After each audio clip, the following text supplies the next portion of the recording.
죄사함을 받는 회개라는 제목으로 오늘 말씀을 묵상하도록 하겠습니다.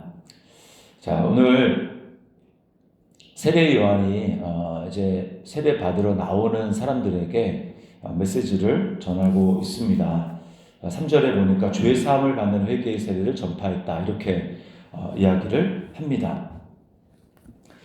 자, 그러면서 4절에는 이렇게 얘기를 하죠. 이사야 선지자의 글을 인용해서 주의 길을 준비하라, 그의 오실 길을 곧게 하라, 이렇게 이야기를 하고 있습니다.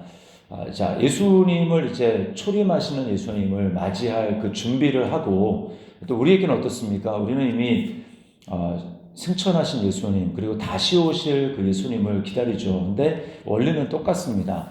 그때나 지금이나 예수님, 하나님을 우리가 영접한다, 맞이한다라고 할 때 반드시 필요한 건 뭐냐면 바로 회개입니다. 죄를 씻는 것입니다.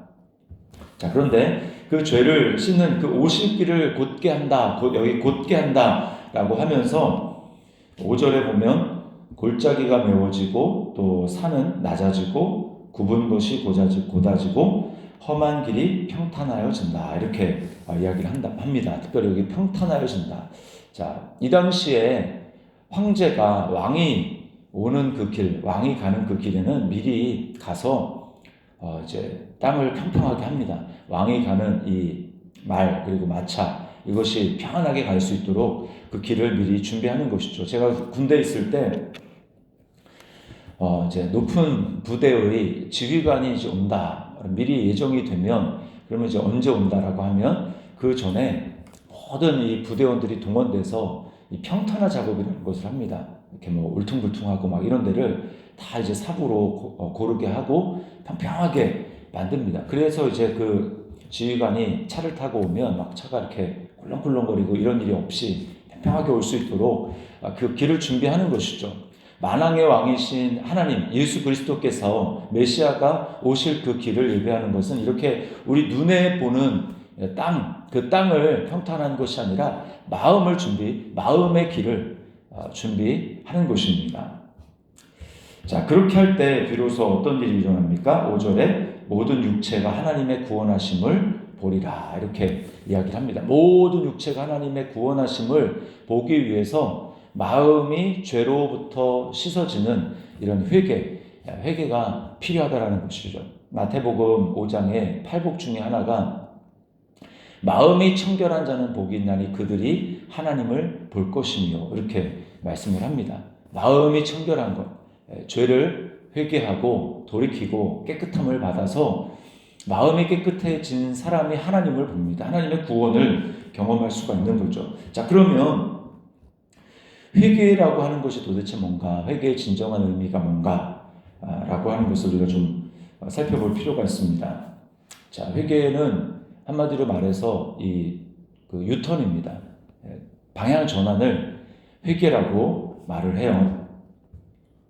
자, 7절 말씀에 보면, 자, 여기 무리에게 이르되 독사의 자식들아, 이렇게 얘기를 합니다. 공관복음 다른 복음서에 보면 세례 요한이 이렇게 독사의 자식들이라 독소를 쏟아놓는 것은 아무에게나 하는 것이 아니라 바리새인들을 보고 얘기를 하는 겁니다. 바리새인들이 이렇게 나올 때에 그들은 위선자 아닙니까?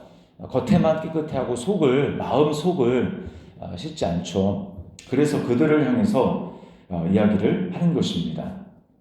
자, 그러면서 이들에게 회개의 의미는 8절에 보니까 아브라함이 우리 조상이라 말하지 말라, 이렇게 이야기를 하고 있습니다. 아브라함이 우리 조상이다라고 얘기를 하는 것은 무엇입니까? 그들이 할례 받았다, 이거죠.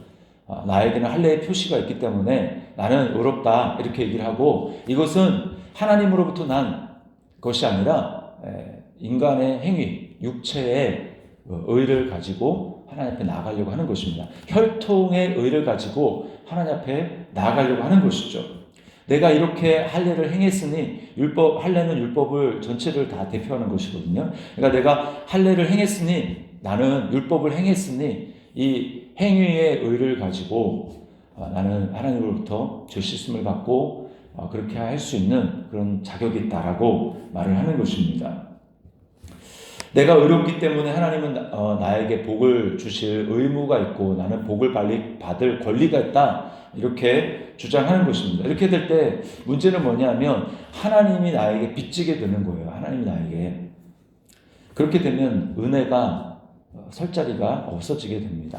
내가 받을 자격이 있어서 하나님의 은혜를 받고 기도의 응답을 받고 여러저런 많은 축복을 받을 수 있다라고 한다면 그것은 더 이상 은혜가 아닙니다. 거저 주는 것이 아니라 마땅히 내가 받아야 될 그 몫을 받는 거예요. 자기 권리를 주장하는 것이죠. 자, 성경의 원리는 그런 원리가 아닙니다. 모든 것이 은혜가 되어야 돼요. 은혜가 되어야 됩니다. 그러므로 여기서 이 지금 바리새인들을 향해서 요구하는 속으로 아브라함이 우리 조상이라고 얘기하지 말아라. 그것이 진정한 회개로 나가기 위한 조건이다라고 하는 것은 뭐냐면 너희가 은혜가 무엇인지를 바로 깨달아야 된다라고 이야기를 하는 것입니다. 그래서 진정한 회개란 내가 이런 잘못도 했고 저런 잘못도 했고 라고 하는 어떤 행위 이전에 근본적으로 내가 하나님 앞에 아무런 자격이 없다라고 하는 내가 죄인됨을 깨닫고 하나님의 은혜 외에는 내가 하나님 앞에 나아갈 수 있는 길이 없다라고 하는 것을 정말 자각하고 깨닫고 그렇게 하나님 앞에 나아가는 것, 이것이 회개의 가장 전제가 되는 것입니다. 나는 영적으로 파산한 존재고 나는 하나님 앞에 내세울 수 있는 것이 아무것도 없고 그래서 내가 가진 것으로는 하나님 앞에 내세울 만한 것이 아무것도 없어서 하나님 앞에 나아갈 수 없고, 그러나 하나님이 그런 나를 불쌍히 여겨주시고 나에게 일방적인 은혜를 베풀어 주시고 죽은 나를 살려주시고 그래서 하나님 앞에 나아갈 수 있는 모든 것을 다 하나님이 마련해 주셨다라고 하는 것을 진짜 깨달을 때, 즉 은혜에 대한 자각이 있을 때 그때 우리는 비로소 회개를 할 수가 있는 것입니다. 이스라엘 백성들이, 유대인들이 실패했던 것이 바로 이것입니다. 그들은 자기 행위의 의를 힘써 이루려고 했기 때문에 하나님이 예비하신 하나님의 의를 거부했습니다. 하나님의 의라는 것은 선물로만 주어지고 그 선물로 주어지는 것을 믿음으로 받아들여서 믿음으로 말미암은 그 의, 그것을 그들은 힘써 거부한 것이죠. 왜냐하면 나에게 의가 있다고 생각을 했습니다. 행위의 의가 있다고 생각을 했습니다. 그러니까 하나님의 은혜를 거부하게 되는 것이죠. 그러므로 진짜 회개는 은혜를 깨달은 사람만, 은혜가 무엇인지 깨달은 사람만 진짜 하나님이 원하시는 회개를 할 수가 있습니다.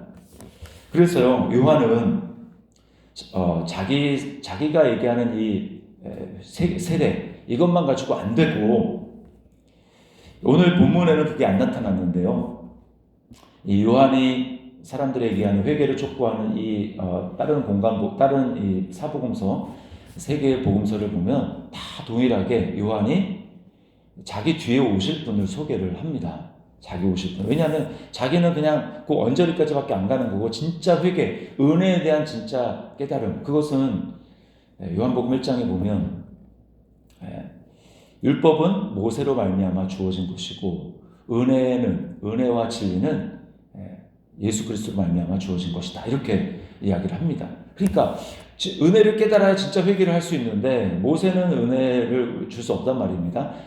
율법은 우리에게 은혜를 줄 수 없단 말입니다. 그러니까 뭡니까? 요한은 이것을 깨닫고 자기에게 한계를 깨닫고 예수님을 소개할 수밖에 없는 거예요.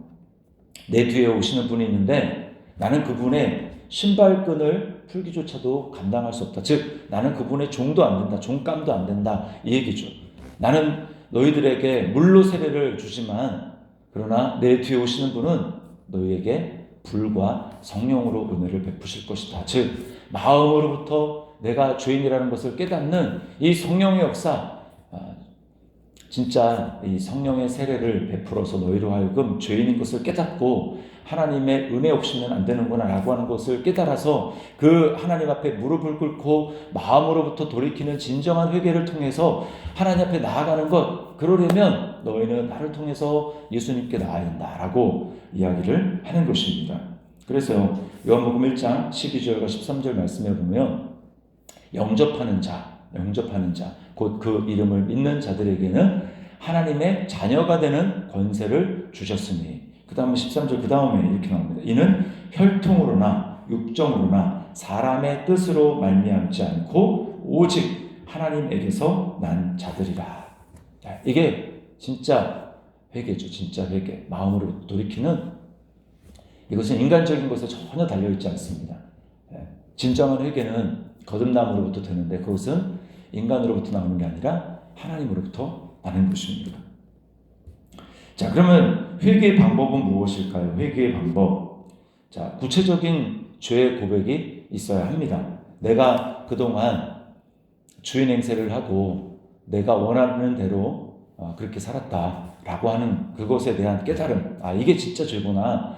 여러 가지 죄들이 있지만 그 중심에는 내가 하나님이었고 내가 주인이었고 이것에 대한 진정한 깨달음, 그것을 가지고 하나님 앞에 고백하는 거죠. 주님, 제가 진짜 죄인입니다 라고 하는 그 잘못되었음을 고백해야 합니다.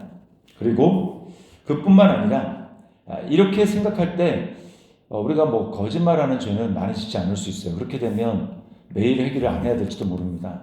도둑질하는 거 매일 회개 안 해야 될지 모릅니다. 그러나 내가 주인 되었다라는 것은 우리는 순간순간, 매일매일은 물론이거니와 순간순간 우리는 그런 죄를 짓습니다.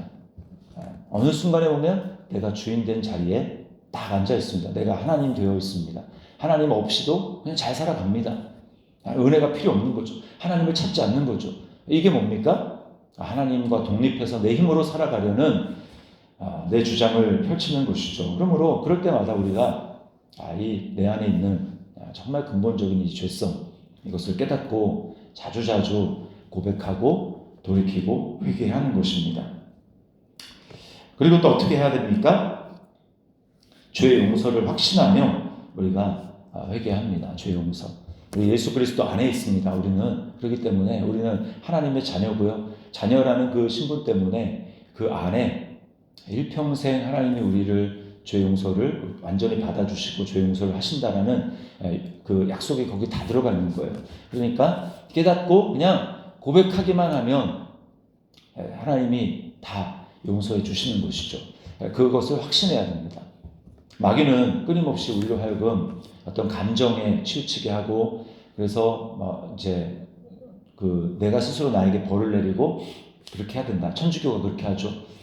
그러나 예수님이 이미 처벌을 다 받으셨고 예수 그리스도 안에서 우리가 십자가에서 못 박혀, 나도 예수님 안에서 그 모든 죄를 다 이미 십자가에서 처벌받았기 때문에 이게 예수님과 연합 아닙니까? 그러므로 이미 예수님과 함께 십자가에 죽었습니다. 그러므로 거기에 다 죄 용서가 다 들어가는 거죠. 처벌이 다 들어가는 거죠. 그러므로 그 안에서 내가 믿음으로 주님 앞에 예수의 이름으로 죄 고백을 하며 나아갈 때 거기에 이미 죄 용서가 있는 것입니다. 그러므로 빨리빨리 돌이키고 죄 고백을 하는 것이 필요합니다. 요한 1서 1장 9절 말씀에 만일 우리가 우리 죄를 자백하면 그는 미쁘시고 의로우사 우리 죄를 사하시며 모든 불의에서 우리를 깨끗하게 하실 것이요 약속하고 있습니다.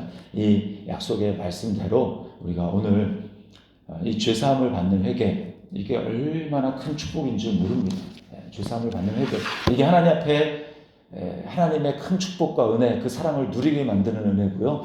또 하나님으로부터 죄응답, 기도의 응답을 받게 만드는 놀라운 은혜고요. 하나님의 축복이 계속해서 쏟아 부어지는 성령의 충만함을 받을 수 있는 이 놀라운 축복이 다 이 죄 용서받는 여기서부터 시작이 됩니다. 우리는 예수님으로 말미암아 마음에 피 뿌림을 받아 성령님이 우리 안에 거하시는 존재인데 이게 얼마나 놀라운 일입니까?